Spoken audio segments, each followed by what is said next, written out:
Hi CordaRoys family. So company is coming over and you need to create a comfy place for them to sleep. In this tutorial, we'll show you how to turn your beanbag into a bed so you'll be ready for them when they arrive. First, unzip your beanbag and remove the insert.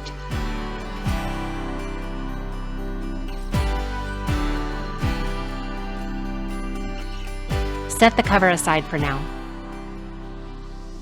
Next, lay the bed flat on the floor and flip 2 to 3 times like you would a pancake to evenly distribute the foam. Once evenly distributed, you'll want to push the air out of the sides, and you can do this by rolling on the bed or just pushing the air out with your hands while on your knees. The insert will become firmer the longer it's in bed form, and removing this air helps the process. Here's a tip.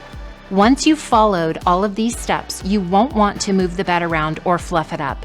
If you incorporate air back into the insert, your guests may end up on the floor. Remember, the longer the insert is in bed form, the more firm it will become.